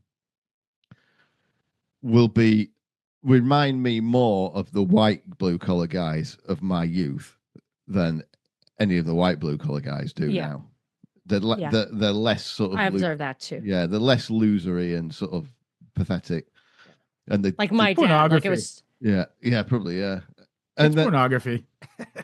Yeah, it could be. But I have to say, for a while now, I'm like, these powers that be are actually, I think, elitist racists of the highest order, and all this DEI stuff or whatever is either a setup or it's just a way to manipulate. Obviously destroys those very communities that they act like they're trying to help. And then it just came out. I don't know if you guys have read this. It hasn't gotten much. I haven't heard anybody else talk about it too much, but Klaus Schwab is like, Eric Holder is leading this investigation for Sullivan and Cromwell against Klaus Schwab and his son as being like racist, sexist, whatever. He's getting pushed out of the World Economic Forum, and he doesn't mind that, but his son is also getting pushed out. But I had long suspected, I mean, obviously it's bullshit. Like our little, we need to teach African children how to code because we love them is not a true statement. But you see, so I would say if you accept the need for immigrants to come over here and work to pay our pensions, then your Nigerians or whatnot are the least of our worries. It's the ones that are a problem are Ukrainians. Oh, really? Because they're getting like refugee money and it makes them not integrate, or what's or because weird. They're Nazis? Yeah. They don't no intention of learning to speak English or anything like that. You know, by and large, they're pretty terrible. But it's mainly from the Muslim world, which also we famously don't have a problem with Muslim guys. And again, there's a different strata of it, but I think the two waves thing applies here. yeah, but they don't really. They again, they've got they're more like they're not particularly talented or hardworking or whatever. I mean, I guess they are hardworking, but or can be, but they've got that same thing that the Africans have got, which is they don't integrate, and so it's like it really is there are the places where you wouldn't feel comfortable. Right. But I mean, I don't really know where I'm going with that. But no, I do know where I'm going with it. I think the point of this second wave of it, it's a double-edged sword. Number one, it's to destabilize Western Europe, and number two is to destabilize the countries where these people come from. Yes, that's the thing about the immigration. Yeah. The Pope should not be saying, open your doors. It should say, stop bombing these countries, stop undermining their economies, stop doing all the things that make them leave their countries where they're destabilized, to receive welfare. It destroys their culture, their religions, their support systems. It's absolutely terrible. There's so many root causes of these because things no one will talk about. Human nature, nobody wants to leave where they're from. Unless it's really bad there and they're told it's going to be really good somewhere else. All these like Ukrainian prostitutes don't think that they think they're going to come over here and work as somebody's nanny and they're going to get paid £1 million a year. But they're not. And they can't go back. Whereas my great grandfather came over from Syria and had to go back. He couldn't stand it. He had to go back. He left my grandmother in an orphanage for her own good. And he went back, but you can't go back now. You can go to Syria. No. And then you'd be definitely pissed. not there. Super pissed. I know. And that's the thing. Like this, so many Syrians have died. They literally just fucking invaded that country, and nobody talks about it at all. They covered it up with a CEO of a healthcare company assassination too. Yeah, that's everyone true. was occupied with that all weekend. They just did a coup over there. Yeah, no, that just makes me sick, and nobody talks about it. Anyway. But we're getting this guy's got to go to work, so yeah, I have. Yeah. I wanted to make sure that if you wouldn't mind hitting the reason I wanted you guys to explain this to me, like how would you define the pre-modern and modern and postmodern mind that this guy's talking about? I have some stuff on the pre-modern, the Renaissance. Yeah. And well, I was going to say, I think I'm not smart enough to think outside my own head enough to what's have a concept of the pre-modern. I think I've got a modern mind, and that's all I can. But you understand postmodern, I think. Not really. Which I don't. Okay, go ahead. I don't either. I don't. I was just going to say, I think modern is like possibly, I think, I'll put it this way. This is a good way to think about it. Modern, I think you can draw like some pretty good sort of planks out of these movements by like looking at like the media and literature that they inspire. And I think the modern like the modern mind or the modern era is best defined by romanticism. You get what I'm saying? Where like the idea that like like the Percy Bysshe Shelley, like that kind of stuff, where it's like everything is sort of in its place, and it's got this sense that everything's getting better all the time. It's wig is the word in England, was the Whiggish. political was this idea that we're working towards something, but it's good. And pre-modern, I think you probably know pretty good about this, Monica, but like it's the idea that everything's static essentially and nothing's changing, and it's good that it's not changing. That's pre-modern thought. Well, but the stepping stone was the Renaissance, which in my like brief overview of it was basically a couple of things contributed, set the stage, whatever. The fall of Constantinople chased Greeks into Europe, and they brought their, revived the classics. I didn't realize that. Yeah, I didn't realize that. And then also it was mentioned, and I came across that the Black Death in the 14th century led to an emergence of middle class and a sense of independence in the people, because then there was a labor shortage and people had power. And then they started to get pissed about the church and the tithing, and they were like, I don't need you. And that was led to, that's why Luther found fertile ground. Sure. Minds Oh, that's interesting. I didn't hear that before. But that makes a lot of sense too. Yeah, could be. Because like if you now suddenly have like a bit of economic independence, it's like yeah, well, I want to take this a little further than that, you know, like it makes sense. And can you blame them?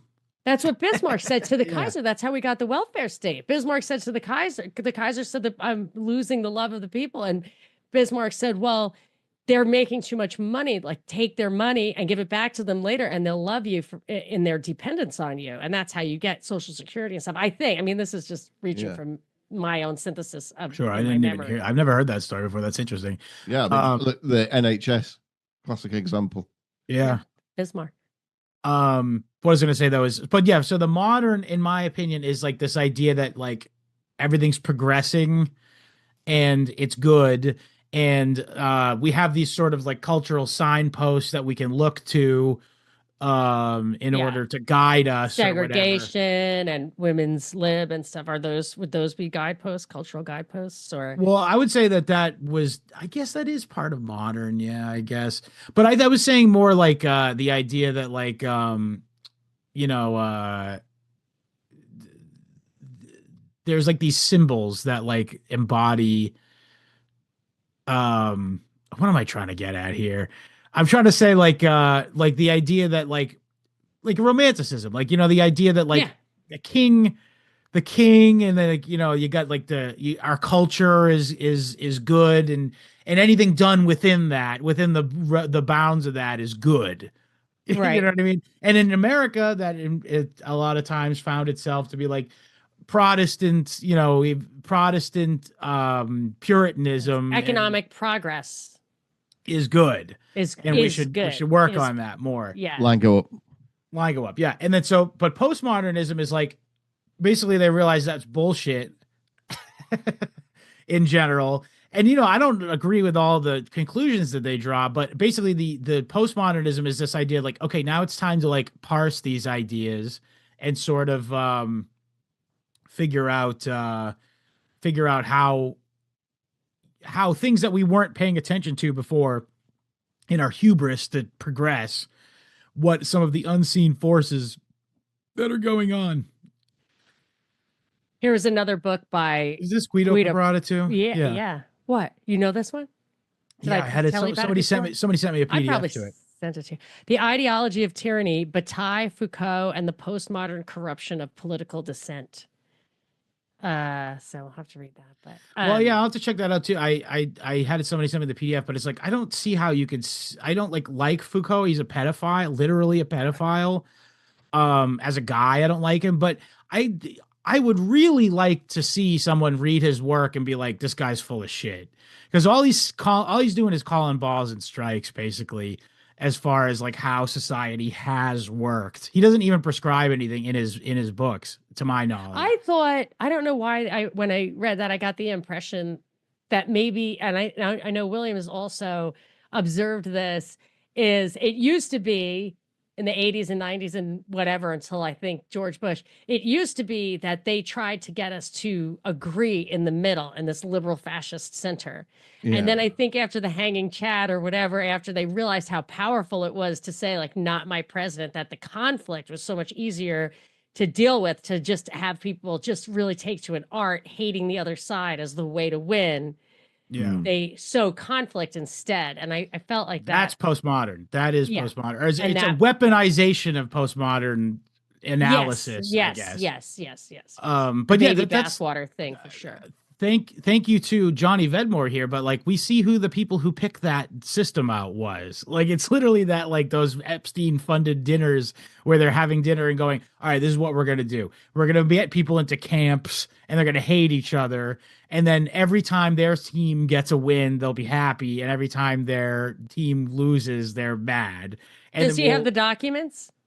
Yeah, he was showing me some stuff. I believe you. Yeah, he's good. Like the slides from the presentations they did at these dinners. That's what I try to say. I'm like, I know that they they write it down. Like, I know I that know. they Yeah. are literally have these conversations. Like, this is what we're gonna do. And sometimes you stumble upon one, and then there's like 100 more for every other thing. But I can't fight every one of those battles and get the documents. And but they he had that does. Chinese guy in front of Congress. He was going like, yes, we at Facebook absolutely have this algorithm that's based on keeping you on the site longer by feeding you things that piss you off and then countering it with something that validates you.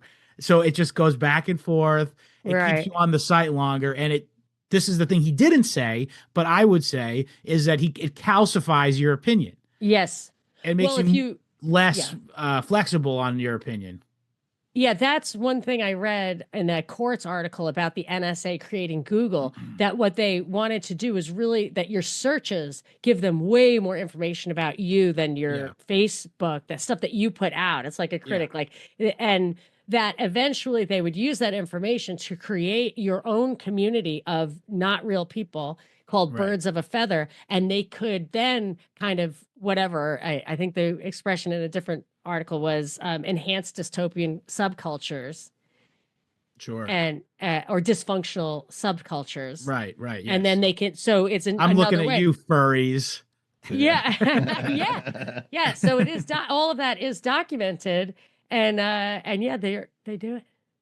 Yeah. But yeah, there's so much to it, the postmodern like thought, but basically I think the key element of it is like, let's analyze like how the stuff that's like, whereas modernism is like, we take you at your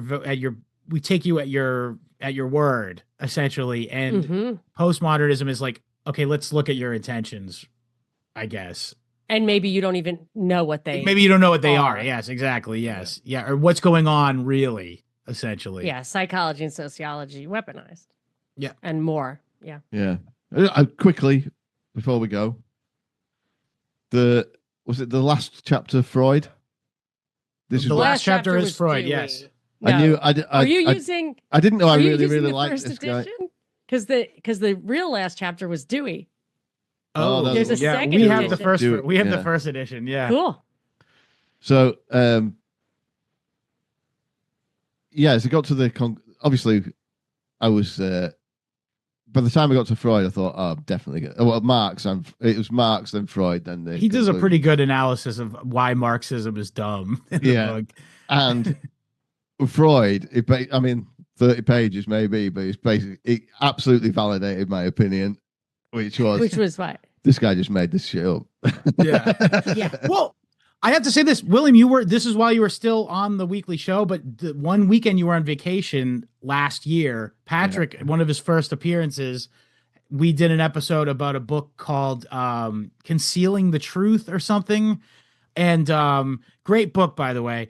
And basically the reason why he made that stuff up is because he had a real true theory, which was that all mental illness stems from child molestation. Right. And the powers that be said, dude, stop coming at us like that. Yeah. Like literally, yeah, he was that like, it was okay, a no real problem. thing. I'll turn it around completely. It's the kid's fault. Yeah, and it was based on people actually having those experiences. Yeah. Yeah. Right. Clinically, Yeah, so he was talking to was true. every person he was interviewing in Austria and yes, or Vienna rather. And if you could make the case that maybe it's a sample size issue that all these people in Vienna or whatever, upper class people in Vienna or whatever are getting touched. But here's the thing is that it's remarkable that he did this immediate about face when he presented this theory to the psychological, Congress at the time.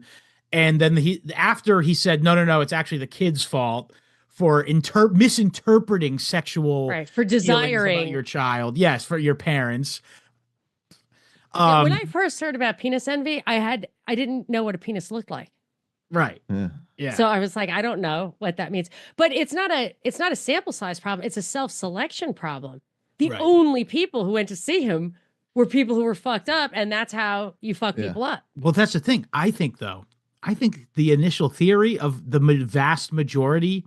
Now, maybe he was saying specifically it's like rape is like what causes all mental instability or whatever.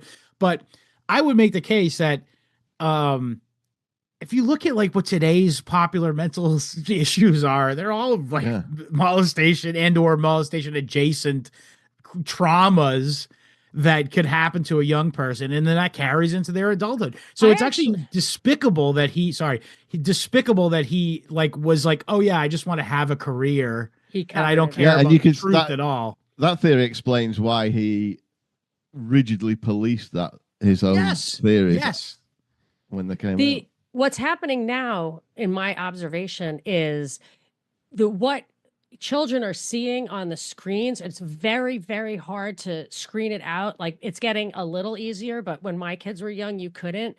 I have seen kids get absolutely traumatized. I actually think I saw someone get trigger autism at the age of 9 by stumbling upon some graphic and maybe like not, maybe violent or whatever sex on in YouTube sure. or whatever. So when you have, and when you look at TikTok and you see this hypersexualization of girls where they're, my theory, like the porn Object for, versus subject, yeah, yeah, porn for girls is being the object, but I think it's so developmentally backwards. I don't think kids can handle yeah.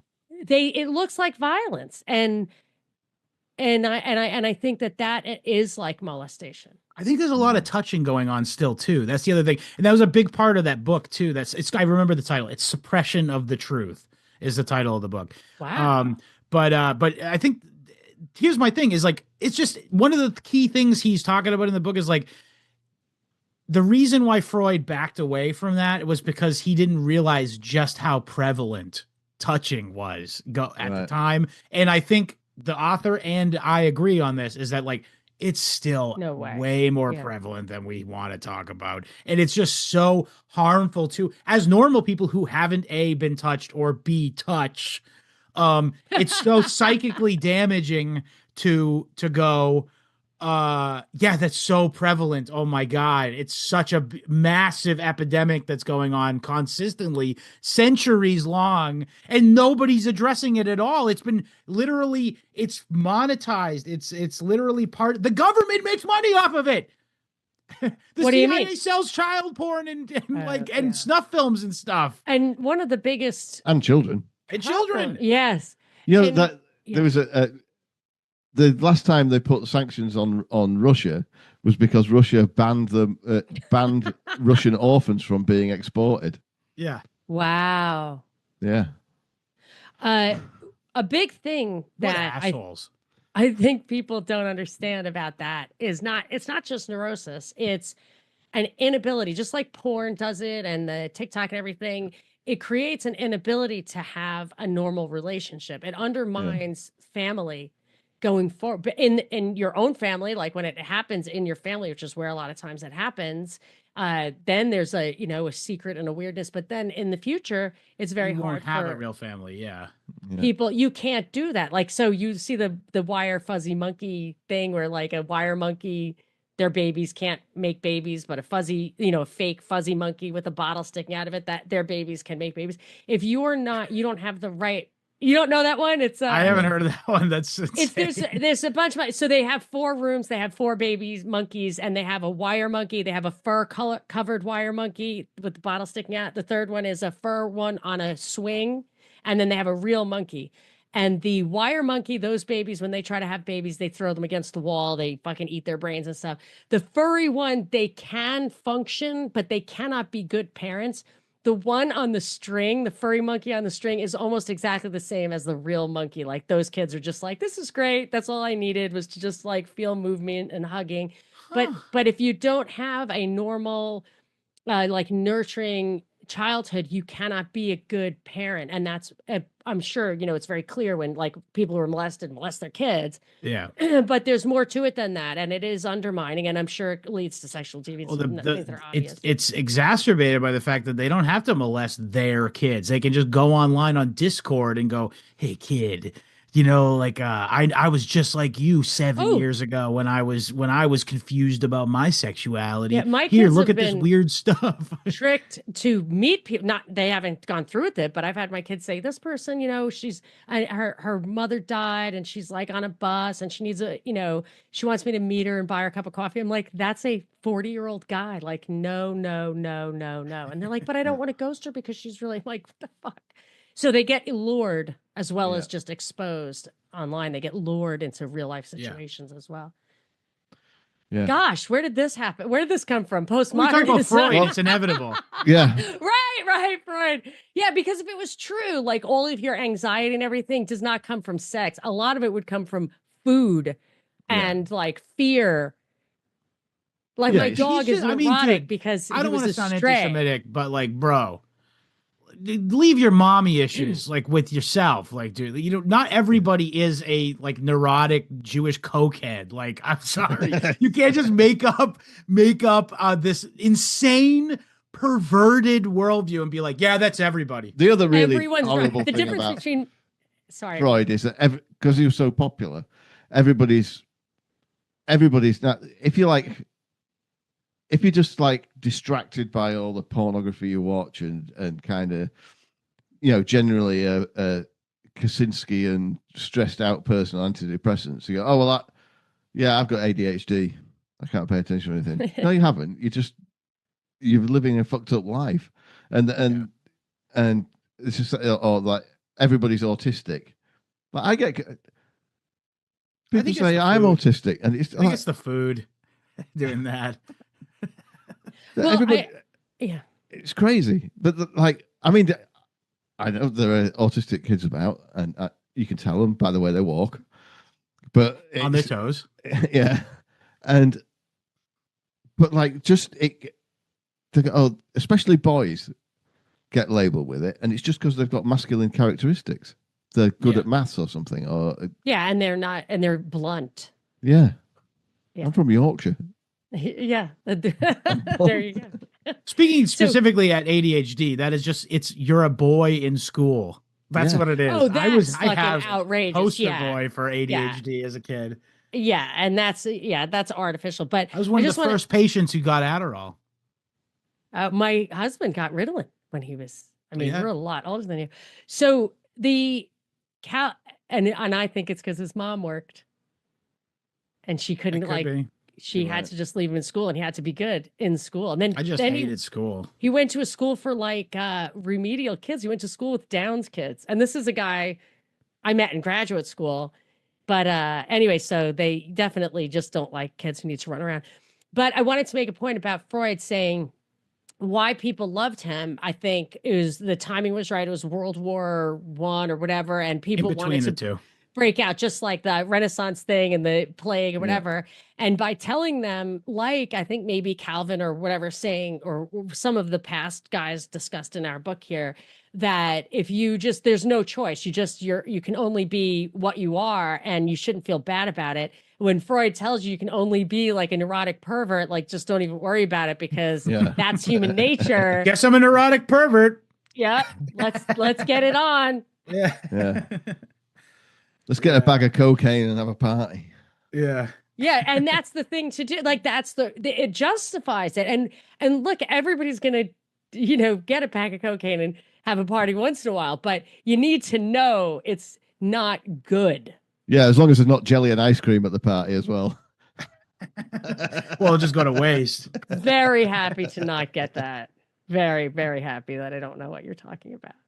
I'm just Well, saying that these perverts have children. Yeah. Jelly's not a treat. Ice cream and cookies and puppies. Right. Well, we're a war-torn nation. Jelly and ice cream. Yeah, is what kids no, go. jelly. Boiled cow's feet Yeah. and sugar mixed. Yeah, Yep. my grandmother, the orphan, used to get an orange for Christmas, but I'm wondering, and she got jelly. Jelly was a treat. Yeah, that's right. Nice. Not sure I believe the. I mean, orange, solid gift. I mean, let's be real. It here. is, but like, wouldn't you die if you only had like one piece of fruit once a year? Yeah, I'm a daily fruit eater. Yeah. All right. Now we're really getting off. Anything Yeah. else? This guy's got to go to work. I've got to go to work. Okay. Wrap it up. Monica, what do you want to promote? What do I want to probe? I don't know. I was on Tinfoil Hats. People said it was a banger. That was a recent Oh, episode. that's Sam Tripoli. Congrats. Yeah, thank you. Oh, sweet. And yeah, I'm in this like war-torn Altadena, and I've been a bit distracted. I continue to soldier on with the Monica Perez show and put out some good stuff. I just had an interview with Daniel Estelin, who Wow. wrote was the OG of Tavistock research. Yeah. That was a great one. I've just finished The Makers of the Modern Mind that I read to my peeps. And I do a really great news show with Hervoy Morich and Parallel Mike called Cognitive Dissidence. And I would say that's the best show I've ever done. Sweet. Well, and so listeners, read this book, Makers of the Modern Mind by listening to Monica read it to you. Yeah. Listen you to can do Monica's that. show. I have little fun quips, but it's only if you have other things to do and you want to do it while getting a little education. It's very fun. And I intentionally insert quips and whatever so that to keep it from being too drony so that you can remember and digest what you've just read. Yeah. No, brilliant. What a resource. We're big fans of the Monica Perez program. Yeah. Thank you. On the show. We're on board. We and for us, we think, therefore, we like Monica Perez. Yes, that's that's excellent. It's our credo. Yeah. But yeah, so www.historyhomos.com for the RSS feed. We're also available on iTunes, YouTube, Spotify, BitChute, Odyssey, Rumble, Rockfin, and most importantly, historyhomospod.substack.com. Please subscribe over there.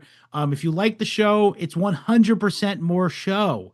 And I got to say, the bonus episode we did this past week, me and Patrick did about Benjamin Kyle, the guy who woke up behind a dumpster behind Burger King. And we take it to places you wouldn't have thought. We went full MK Ultra. Yeah, that's on my playlist. Far out. Yeah. You're trying to think of other stuff you listen to? Yeah, fair enough. I don't listen to much these days. Yeah, me neither. But yeah, so please join us over at Substack, historyhomospod.substack.com. It's 100% more show for a monthly fee. And also you got access to talk to the other people about the episodes. It's actually pretty lively commentary over there, which I'm happy to report.